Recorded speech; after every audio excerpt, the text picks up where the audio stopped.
Sa gitna ng digmaan ng Iran kontra Israel at US, isang eroplano ang palagi nating naririnig ang pangalan na ginagamit sa mga bombing operation laban sa mga pasilidad at armas sa loob ng Iran dahil sa taglay nitong kakayahan na makalusot kahit sa pinakamodernong air defense system at ito ay ang F-35. Ngunit base sa pinakahuling ulat, isang F-35 ang tagumpay na tinamaan ng Iran na siyang pinakaunang beses na nangyari sa kasaysayan mula nang naging aktibo ang eroplanong ito sa digmaan.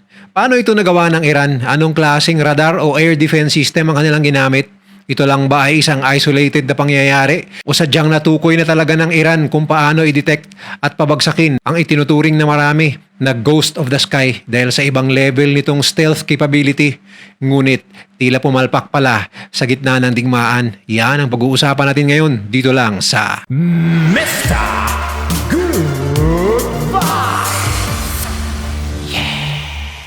Kitang-kita sa video na kumakalat ngayon sa internet ang isang F-35 stealth fighter jet ng Estados Unidos na tinamaan ng isang Iranian missile habang nasa combat mission sa loob mismo ng airspace ng Iran. Ang jet na ito ay kilala bilang isa sa pinakamahirap na tamaan sa buong mundo.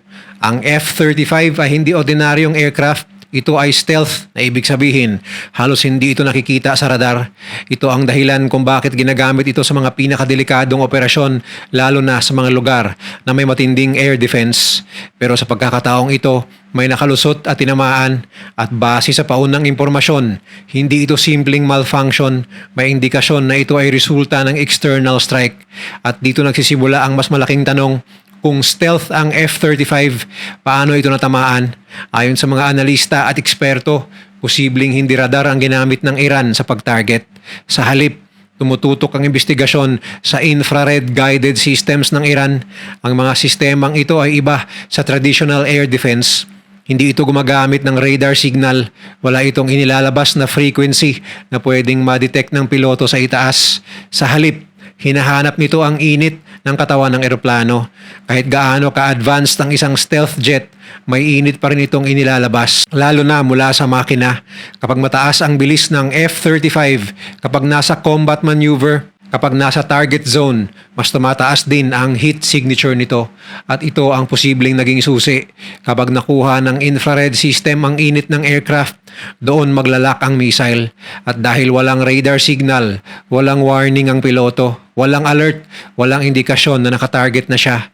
Ayon sa mga eksperto, ilan sa mga sistemang pinaghihinilaang ginamit ng Iran ay ang MISAG-2. Isang portable missile na kayang mag-lock sa init ng aircraft sa loob ng ilang kilometro. Ganon din ang Majid system, isang mas modernong platform na gumagamit ng optical at infrared tracking para sa mas precise na targeting. Ang HERS-9 type system, isang mobile air defense na kayang mag-track nang hindi gumagamit ng radar kaya halos hindi ito napapansin. O kaya ang Zayad-3, isang mas long-range missile na bahagi ng layered defense ng Iran. Ang mahalaga dito ay ang konsepto ng layered defense. Hindi lang isang system ang umatake. Pinagsasabay ang iba't ibang sensor at missile systems para masigurong may tumatama sa target. Sa kabila nito, ang F-35 ay may sariling depensa. May flares ito para lituhin ang heat-seeking missiles na tinatarget ng kalaban. Mayroon din itong electronic systems para mag-disrupt ng tracking. Pero sa insidenteng ito, may nakalusot. Patapos ang ilang oras sa katahimikan, nagsimula nang lumabas ang mas malinaw na detalye tungkol sa insidente. Kinumpirma ng US defense officials na tinamaan nga ang F-35. Hindi na ito haka-haka, hindi na ito claim lang. Ito ay isang aktual na tama sa isa sa pinaka-advanced na fighter jet ng Amerika at may kumpirmasyon mula sa US na ang aircraft ay tinamaan ng posibleng Iranian fire. Ito ang pinakaunang pagkakataon sa kasaysayan na ang isang F-35 ay tinamaan sa gitna ng digmaan. Ayon sa mga paunang ulat, ang impact ay nangyari habang nasa loob ng isang contested airspace ang naturang eroplano, isang lugar kung saan aktibo ang air defense systems ng Iran. Sa ganitong sitwasyon, sobrang bilis ang pangyayari, walang mahabang babala, walang malinaw na signal, at sa loob ng cockpit, ilang segundo lang ang pagitan ng normal flight at emergency. Batay sa initial assessment, ang tama ng missile ay posibleng malapit sa likod ng aircraft sa bahagi ng makina kung saan pinakamainit ang jet at ang bahaging ito rin ang pinaka-vulnerable pagdating sa infrared tracking. Sa sandaling yon, nagkaroon ng biglaang system warnings, mga alert sa cockpit, biglang pagbabago sa performance at posibleng pagbaba ng thrust o instability habang lumilipad ang eroplano. Pero sa halip na mag-eject, pinili ng piloto na panatilihin ang control at ibalik ang aircraft sa base. Sa kabila ng damage, nagawa pa ring manatiling airborne ang F-35 bilang patunay sa tibay nito. Gamit ang emergency procedures, unti-unti nitong iniwan ang combat zone at bumalik sa isang US base sa rehiyon. Doon isinagawa ang emergency landing at dito nagsimula ang mas malalim na investigasyon. Ayon sa mga defense official, ang aircraft ay may malinaw na indikasyon ng external strike pero ang eksaktong dahilan kung bakit na-detect ng Iran ang aircraft ay sinusuri pa. Ayon sa initial na pagsusuri, baka nagkaroon ng eroplano ng surface damage kaya nasira ang stealth coating sa katawan ng eroplano. Ang F-35 ay may espesyal na materyales para sa stealth. Kung ito ay nasira, maaring nagdulot ito ng abnormal airflow o drag na nakaapekto sa stability ng aircraft. Kaya mabilis itong na-detect ng anumang instrumento na ginamit ng Iran. Bagamat hindi pa kumpirmado, tinitingnan din kung may kasamang electronic warfare element ang pag-atake na maaring nakaapekto sa onboard systems ng jet. At higit sa lahat, layered engagement. Ibig sabihin, hindi lang isang sistema ang posibleng umatake, posibleng pinagsabay ang infrared tracking at ibang sensor systems para masigurong tatama ang strike. Matatandaang ilang beses nang ginagamit ang ganitong uri ng eroplano ng Israel at Estados Unidos upang maghatid ng bomba sa loob ng Iran nang hindi nadidetect. Kaya maraming eksperto ang naniniwala na malamang ay nagkaroon ng malfunction sa sistema ng eroplano kaya't naging visible ito sa infrared sensors ng Iran. Ayon sa mga eksperto, kahit hindi ganap na nasira ang aircraft, sapat ang damage para maapektuhan ang performance nito. Ito ang dahilan kung bakit kinailangang umatras ng piloto at mag-emergency landing. Sa ngayon, patuloy ang pagsusuri sa aircraft mismo. Tinitingnan ang damage patterns, ang trajectory ng tama. Hindi pa rin ganap na kinukumpirma ng US kung anong specific Iranian system ang tumama sa jet.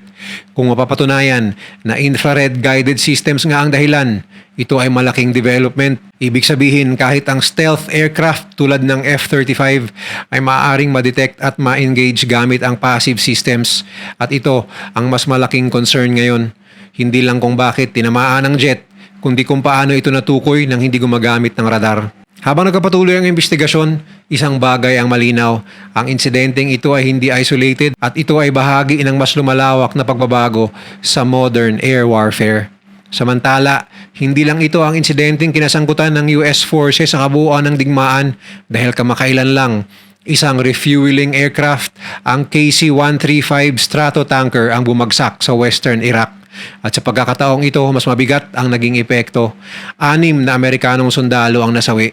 2 aircraft ang sangkot sa pangyayari at isa ang bumagsak. Samantalang ang isa ay nakaligtas at nakapag-landing ng maayos. Ang KC-135 ay hindi basta-basta aircraft. Ito ay tinatawag na flying gas station. Ito ang nagbibigay ng fuel sa mga fighter jet habang nasa himpapawid, lalo na sa mga bomber ng US na galing pa sa malalayong lugar gaya ng F-35s at B-2 Spirit bombers na galing pa sa US bago pumunta sa gitnang silangan upang mag-conduct ng bombing missions. Ibig sabihin, critical ito sa bawat operasyon. Kung wala ito, hindi makakapagtagal sa ere ang mga jet na nagko-conduct ng strike sa kalaban. Ayon sa mga opisyal na pahayag ng US military, ang insidente ay hindi dulot ng tama mula sa kalaban kundi isang aksidente sa ere kung saan nagkatamaan ang 2 eroplano. Hindi rin ito sanhi ng friendly fire, ibig sabihin walang direktang pag-atake na naganap. Ngunit tila nagkaroon ng clue na 2 KC-135 ang nagbanggaan sa ere. Nang lumabas ang isang larawan, sa mga ito makikita ang isang KC-135 na may malaking damage sa tail section. Parang naputol o nawala ng bahagi ang buntot ng eroplano, isang bagay na hindi normal sa simpleng aksidente. May mga grupo rin na nag-claim na sila ang may kagagawa ng pagbagsak, partikular ang ilang pro-Iran factions. Ayon sa kanila, tinarget nila ang aircraft, pero hanggang ngayon wala pang ebidensya na sumusuporta sa claim na ito. Isa sa mga tanong na lumabas matapos ang pagbagsak ng KC-135 ay ito, bakit walang parachute ang crew ng naturang eroplano? Sa unang tingin parang nakakagulat, pero ayon sa US Air Force, may malinaw na dahilan kung bakit tinanggal ang parachutes sa KC-135 noong 2008. Una, napakababa ng tsansa na magtagumpay ang bailout o pagtalon mula sa eroplano na ito. Ang KC-135 ay isang napakalaking aircraft. Hindi tulad ng fighter jets na iisa lang ang piloto at may ejection seat. Ang KC-135 ay may crew na nakakalat sa iba't ibang bahagi ng eroplano, cockpit, refueling boom section at iba pa. Sa emergency, mahirap at halos imposible na makarating sila sa exit point sa tamang oras. Pangalawa, delikado ang pagtalon mula sa ganitong aircraft. Ang KC-135 ay lumilipad sa mataas na altitude at mataas na bilis. Ang paglabas sa ganitong kondisyon ay may matinding risk. Posibleng tamaan ng hangin, higupin ng makina, mawala ng kontrol, o tuluyang hindi makapag-deploy ng maayos ang parachute. Pangatlo, mas ligtas ang manatili sa aircraft. Ito ang prinsipyo ng US Air Force para sa malalaking eroplano. Sa halip na tumalon, ang mas ligtas na opsyon ay subukang i-control ang eroplano at mag-emergency landing. Ang KC-135 ay dinisenyo para manatiling stable kahit may problema, kaya may chance na mailalapag ito ng ligtas. Pang-apat, praktikal na dahilan, ang parachutes ay mabigat at nangangailangan ng regular maintenance sa training. Kung bihira lang gamitin at mababa ang survival rate, mas piniling alisin ito para bawasan ang timbang ng eroplano. Ang panghuli, bihira ang ganitong aksidente. Ang KC-135 ay may mahabang record ng safe operation sa loob ng maraming dekada, kaya tinuturing na napakaliit ng posibilidad na kakailanganin ang parachute. Sa madaling salita, hindi dahil nakalimutan ng parachute, kundi dahil sa ganitong aircraft, mas ligtas ang manatili sa loob kaysa tumalon sa oras ng emergency. Samantala, binigyang pugay ng US Defense Secretary at ng US President ang mga nasawing crew pagbalik nito sa Amerika. Tinawag silang American Heroes at kinilala ang sakripisyo nila sa gitna ng isang komplikadong operasyon. Ayon sa mga eksperto, ang ganitong uri ng insidente ay bihira pero hindi imposible. Ang KC-135 ay isa sa pinakamatandang aircrafts sa inventory ng US Air Force. Ang huling unit nito ay ginawa pa noong 1960s. Bagamat na-upgrade na ito sa paglipas ng panahon, sa gitna ng aktibong operasyon, maraming factors ang pwedeng makaapekto. Pagod ng crew, matinding kondisyon sa ere, koordinasyon sa pagitan ng aircraft at ng jet na pinagre-refuelan nito sa ere, at posibilidad ng technical failure. Pero sa ngayon, wala pang malinaw na konklusyon. Patuloy pa rin ang investigasyon at sinusuri ang lahat ng posibleng dahilan. Ang malinaw lang, sa loob ng isang operasyon, sunod-sunod ng insidente, ang F-35 na tinamaan, ang isang refueling aircraft na bumagsak, at noong unang linggo ng Operation Epic Fury ay 3 US fighter jets ang bumagsak sa Kuwait, at ayon sa opisyal na pahayag, hindi ito gawa ng kalaban kundi ng kakampi. Ayon sa US Central Command, ang 3 F-15E Strike Eagle ay aksidenteng nabaril ng Kuwaiti Air Defense Systems habang nasa gitna ng aktibong operasyon. Ang insidente ay nangyari sa kasagsagan ng combat conditions kung saan sabay-sabay ang banta mula sa missiles, drones at eroplano. Sa ganitong sitwasyon, sobrang bilis ng desisyon, segundo lang ang pagitan ng detection at engagement. At dito nangyari ang critical error. Base sa initial reports, ang Kuwaiti Air Defense ay nakadetect ng incoming threats. Sa gitna ng kaguluhan, posibleng nagkaroon ng misidentification. Imbis na kalaban, ang sariling kakampi ang na-target. Ang 3 fighter jets ay agad na tinamaan habang nasa ere. May mga video pa na lumabas online na nagpapakita ng isang jet na nasusunog habang pabagsak sa disyerto. Makikita rin ang piloto na nagparachute pababa. Sa kabila ng insidente, lahat ng 6 na crew members mula sa 3 jets ay nakaligtas. Ayon sa US, patagumpay ang kanilang ejection at agad silang na-recover ng rescue teams. Nakita pa sa video ang isang babaeng piloto na sinalubong ng mga lokal na Kuwaiti at nagpasalamat pa nga ang mga ito sa babae sa tulong sa kanila. Pero kabaliktaran naman ang nangyari sa isang lalaking piloto na inakala ng mga sibilyan na piloto ito ng Iran, kaya pinagbantaan pa ito sa kanyang paglanding sa lupa. Ngunit mabilis namang naapula ang tensyon nang lumuhod ang piloto at nagsabi na siya ay Amerikano at hindi kalaban. Pero kahit ligtas ang mga piloto, 3 multi-million-dollar aircrafts naman ang nawala. At higit pa doon, isang malaking pagkakamali sa gitna ng operasyon. Ang ganitong uri ng insidente ay tinatawag na friendly fire. Isang sitwasyon kung saan ang sariling puwersa ang nagiging sanhi ng pinsala sa kakampi. Sa modern warfare, bihira ito pero hindi imposible, lalo na sa mga lugar na puno ng sabay-sabay na banta. Missiles mula sa iba't ibang direksyon, drones na mahirap makita at aircrafts na mabilis gumalaw. Sa ganitong environment, umaasa ang air defense sa mabilis na detection at automatic systems, pero kapag nagkamali ang identification, segundo lang ang pagitan ng tama at pagkakamali. Ayon sa Kuwaiti Defense Ministry, agad silang nakipag-coordinate sa US matapos ang insidente. Isa sa mga tinitingnan ay ang communication breakdown. May error ba sa identification system? May delay ba sa impormasyon? O sobrang bilis lang ng pangyayari kaya hindi na napigilan? Ang insidenteng ito ay nagpapakita ng isang realidad sa modernong warfare. Hindi lang kalaban ng panganib, minsan pati kakampi. Sa kabilang banda, ayon sa latest na ulat, pinag-aaralan ng Estados Unidos ang isang high-risk option, ang pagpapadala ng US Marines sa Kharg Island para muling mabuksan ang Strait of Hormuz. Sa kasalukuyan, may libo-libong US Marines at Naval Forces ang paparating sa Gulf region. Kabilang dito ang Marine Expeditionary Units o MEU na karaniwang binubuo ng humigit kumulang 2,000 hanggang 2,500 Marines bawat unit, sakay ng amphibious assault ships at support vessels. Ang mga marine na ito ay on board na sa USS Tripoli. Ito ang isa sa pinaka-importanting asset para sa ganitong uri ng operasyon dahil kaya nitong magsagawa ng mabilis na deployment gamit ang helicopters at landing craft. Ang pagdating nito ay malinaw na indikasyon ng paghahanda para sa posibleng amphibious operation. Ang posibleng operasyon ay ganito. Una, magkakaroon ng naval at air support para i-secure ang paligid ng Kharg Island. Susundan nito ng amphibious landing kung saan bababa ang Marines gamit ang landing craft at helicopters. Layunin nila na kontrolin ang key infrastructure sa isla, lalo na ang oil terminals at coastal access points.